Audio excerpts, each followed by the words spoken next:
नमस्कार, स्वागत है आप सबका इस यूट्यूब के प्लेटफ़ॉर्म द मुकेश पाठक पर।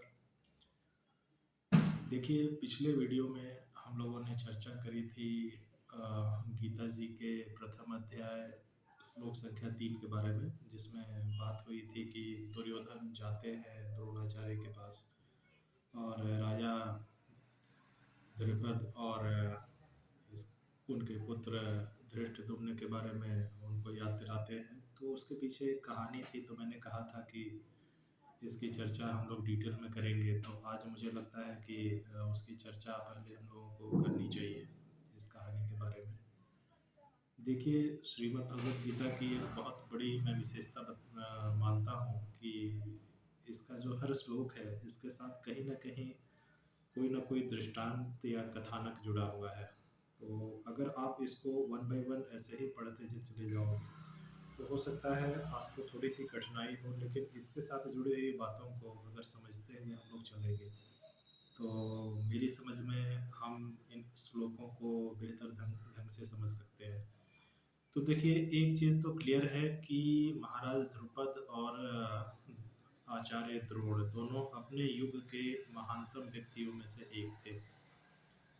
महाराज ध्रुपद का बहुत बड़ा नाम था, पांचाल राज्य के वो अधिपति थे और दूसरी तरफ द्रोणाचार्य एक शक्तिशाली राजवंश के गुरु थे, परशुराम जी के शिष्य थे और हर जगह उनकी ख्याति थी। कहा जाता था कि उनका मुकाबला कोई कर ही नहीं सकता है। तो दोनों ही लोगों में एक चीज़ कॉमन क्या थी कि बचपन में दोनों एक साथ पढ़ते थे। ये आचार्य द्रोण के पिताजी महर्षि भरद्वाज के आश्रम में अ, राजकुमार द्रुपद पढ़ा करते थे, तो दोनों के बीच एक रिश्ता बनता है दोस्ती का। तो साथ-साथ बहुत सारी कस्में, वादे, ये सब आप जानते हैं कि दोस्ती में होता है। तो युवावस्था ख़ास तौर से एक जो छोटी अवस्था बाल अवस्था की जो दोस्ती है, जो साथ में दोनों पढ़ते थे, तो दोनों ने एक दूसरे से कई वायदे किए थे कि हम आपस में जुड़े रहेंगे। तो एक वादा उसमें राजकुमार ध्रुपद का था कि जब भी तुम्हें आवश्यकता पड़ेगी तो मैं अपनी आधी संपत्ति, आधा राज्य, आधी सेना मैं तुमको देने के लिए तैयार हूँ, तुम जब भी आओगे। तो भावनाओं के अतिरेक में बह के या जैसे भी हो, लेकिन ये वादा किया गया था और आचार्य द्रोण ने इसको अपने हृदय में स्थान दिया, बैठाया। उनको लगा कि मित्र से मुझे ये सब मिल सकता है। तो आगे जाकर के राजकुमार ध्रुपद तो जाकर के राजगद्दी को सँभालते हैं, राजकार्य का संचालन करते हैं और आचार्य द्रोण चले जाते हैं हायर एजुकेशन की तरफ। वो चले जाते हैं गुरु परशुराम के पास, जो कि अपने युग के सबसे बड़े योद्धा थे। तो उनके पास जाके ये दिव्यास्त्रों का ज्ञान प्राप्त करते हैं, बहुत तरह की चीज़ों को सीखते हैं। इस बीच इनका विवाह होता है कृपाचार्य की बहन कृपि के साथ में। कृपाचार्य शक्तिशाली कौरव राजवंश के गुरु हुआ करते थे, हस्तिनापुर में महाराज थे। तो विवाह के पश्चात भी देखिए, आचार्य द्रोण का जो प्रारंभिक जीवन है वो ज्ञान की उपासना से भरा रहा है। और भारत देश की ये मैं महानता मानता हूँ कि हाँ, बहुत सारे ऐसे लोग हैं जिन्होंने अपना पूरा जीवन दान किया है। आज भी मैं ऐसे लोगों को देखता हूँ जो कई जगहों पे जिन्होंने अपने जीवन को समर्पित किया है ज्ञान की आराधना में। तो ऐसे ही लोगों के बल पे शायद हम विश्वगुरु थे उस ज़माने में।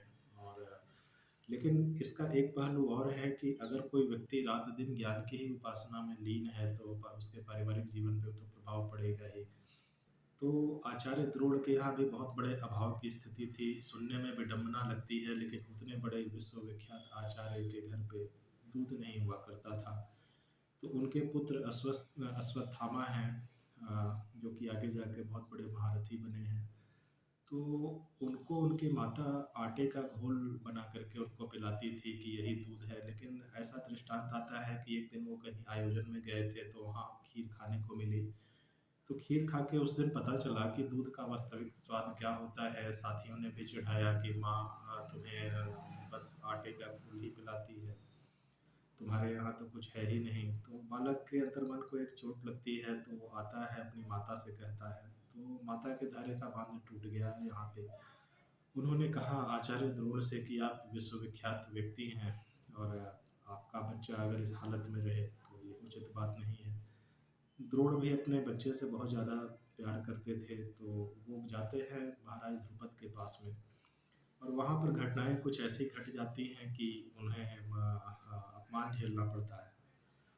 तो वहाँ पे उनको ये कहा जाता है कि मित्रता तो बराबरी वालों में होती है, तुम कहाँ एक दीनहीन विद्वान और कहाँ मैं इस शक्तिशाली राज्य का अधिपति।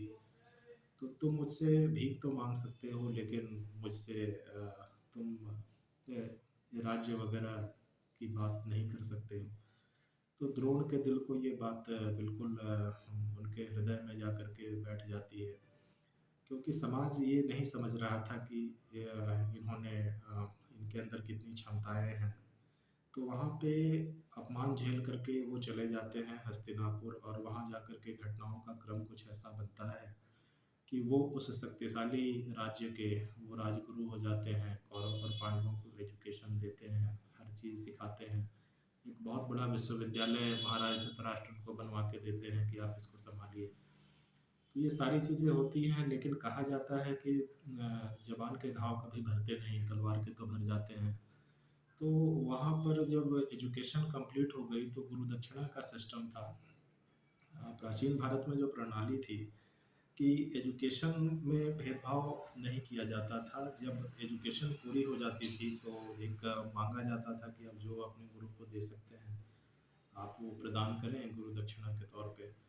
तो शुरू में तो वो हिचकिचाते हैं, फिर आगे जाके कहते हैं कि अगर देना चाहते हो गुरु दक्षिणा तो महाराज द्रुपद को बंदी बना करके ले आओ, मुझे उसका राज्य मुझे प्राप्त करना है। तो यहाँ पर प्रशंसा करनी होगी हमें कौरव राजकुमारों की। कौरव पांडव दोनों तो वंश तो एक ही है, कौरवों का ही वंश था वो, तो हम कौरव ही अभी कहेंगे यहाँ पे। तो सबसे आगे दुर्योधन आते हैं कि हम जा कर के उस पे हमला करेंगे, हम उसको बस पकड़ के ले आएँगे। तो दुर्योधन में शुरू से ही बहुत ज़्यादा दुस्साहस देखा जाता रहा है। तो वो जा कर के सीधा वो हमला करते हैं द्रुपद पे, और वहाँ पे वो पराजित होते हैं, पराजित होके उनको आना पड़ता है। दरअसल ये जो आक्रमण था वो बिना किसी तैयारी के नहीं किया गया था, लेकिन एक बार दुर्योधन जब हार जाते हैं तो फिर बात ये राजकुमारों और द्रुपद के बीच नहीं रहती है, ये सीधा हस्तिनापुर वर्सेस पांचाल का ये मैटर हो जाता है। तो हस्तिनापुर राज्य की पूरी शक्ति भी अब सक्रिय हो जाती है कि अब इनको हराना है, और अगली बार मौका मिलता है पांडवों को, और उसमें भी अर्जुन मुख्य रूप से कमान संभालते हैं। और इस बार योजना बना के हमला हुआ। द्रुपद तो पहले से ही कमज़ोर हो रहे थे पहले आक्रमण से, दूसरी बार पराजित हुए और उनको द्रोण के सामने लाया जाता है। तो द्रोण के सामने जब उनको बांध के खड़ा किया गया तो आचार्य द्रोण कहते हैं कि मित्र, अब तो मामला बराबरी का है। तो अब चलो, तुम्हारा सारा राज्य तो अब मेरा हो चुका है, तो मैं तुमको आधा राज्य देके अपनी बराबरी का बना रहा हूँ, और आधा राज्य वो दे देते हैं, उनका वापस लौटा देते हैं, आधा खुद रखते हैं।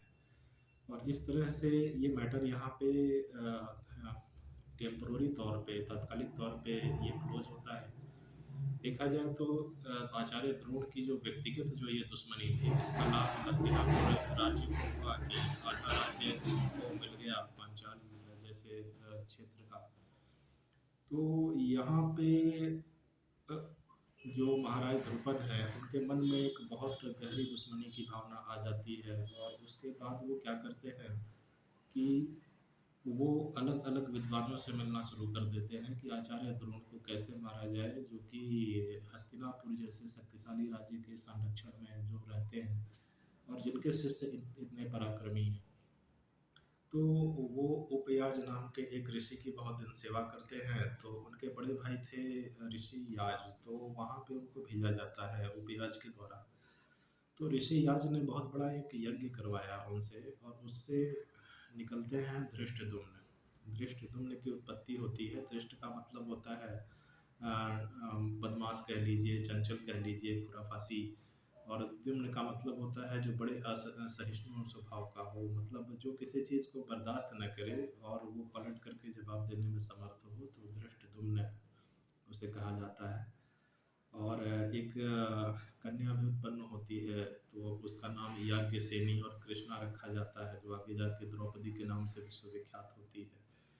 तो इसके बाद महाराज ध्रुपद ने अपना सारा ध्यान लगा दिया है। उनके दिमाग में ये चीज़ थी कि आज नहीं तो कल एक महायुद्ध लड़ा जाएगा, और अपने आप को शक्तिशाली करने की तरफ वो अपना सारा ध्यान केंद्रित करते हैं। पांचाल राज्य को हर तरीके से वो समर्थ बनाने की कोशिश करते हैं। और आगे जाके हम देखते हैं कि महाभारत के युद्ध में फिर बड़ा भयानक युद्ध होता है। इस बीच एक चीज़ और हुई थी कि महाराज द्रुपद ने अपने पुत्र धृष्टद्युम्न को एजुकेशन लेने के लिए आचार्य द्रोण के पास ही भेजा। और वैसी उस समय की रीति थी, नमन है उस महान प्रणाली को, जिसमें प्रतिद्वंदी के बच्चों को भी बिना किसी भेदभाव के और आचार्य द्रोण ने शिक्षा दी। धृष्टद्युम्न बहुत ही बड़े पराक्रमी निकले उनकी शिक्षा के परिणाम स्वरूप। तो वापस आकर के वो सेनापति बनते हैं अपने राज्य के, और आगे जा कर के वो संपूर्ण पांडव सेना के सेनापति बनते हैं। तो भविष्यवाणी थी कि भाई अगर द्रोण को कोई मारेगा तो यही मारेगा। तो वैसे ही द्रोण सावधान रहते थे, सतर्क रहते थे। द्रोण की केवल एक ही कमजोरी थी, उनका पुत्र अश्वत्थामा, जिसकी मृत्यु वो बर्दाश्त नहीं कर सकते थे। तो आगे जाके महाभारत के युद्ध में ऐसा होता है कि आचार्य द्रोण के हाथों और महाराज द्रुपद मारे जाते हैं। तो उस समय के बाद से धृष्टद्युम्न के दिमाग में एक ही बात चलती है कि कैसे भी करके आचार्य द्रोण से अस्त्र शस्त्र का पहले परित्याग करवाना है और उसके बाद इनको मारना है, क्योंकि उनको ये भी वरदान था कि जब तक हाथ में अस्त्र है तब तक कोई मार नहीं सकता उनको। तो आगे जाके एक प्रपंच रचा जाता है, ये अफवाह फैलाई जाती है कि अश्वत्थामा मारे गए। एक्चुअली अश्वत्थामा नाम का एक हाथी था, तो उसको मारा गया था। तो महाराज युधिष्ठिर से द्रोणाचार्य पूछते हैं, क्या अश्वत्थामा मारा गया? तो युधिष्ठिर जवाब देते हैं कि नरो वा कुंजरो। तो इस स्टेटमेंट को बहुत वो बोलते हैं इस तरीके से कि सामने वाला सुन ना पाए। तो आचार्य द्रोण को वहाँ पे एक शौक लगता है, वो शस्त्र त्यागते हैं और धृष्टद्युम्न के द्वारा वो फिर मारे जाते हैं। और आगे जाके विडंबना देखिए कि ये धृष्टद्युम्न भी महारथी अश्वत्थामा ने इनको मारा, चूंकि ये महाभारत युद्ध के बाद, और एक्चुअली इनको छल से मारा गया था अश्वत्थामा के द्वारा। तो हमने देखा कि किस तरीके से जो द्वेष की भावना है उसने कितना बड़ा ये विनाश का काम किया। तो एक बहुत बड़ी चीज़ इसमें क्या है कि जो भी वादे होते हैं या फिर हम लोग जो एक कर बैठते हैं, तो काफ़ी कुछ मुझे लगता है कि कहानी हमको सिखाती है। तो आज हम वीडियो को यहीं पे विराम देते हैं, और इसके बाद हम आगे बढ़ेंगे। जो आगे के हमारे श्लोक हैं और उनसे जुड़े हुए जो दृष्टांत हैं, जो कथाएं हैं, हम उनकी भी चर्चा करते चलेंगे। तो आज के लिए बस इतना ही, और धन्यवाद।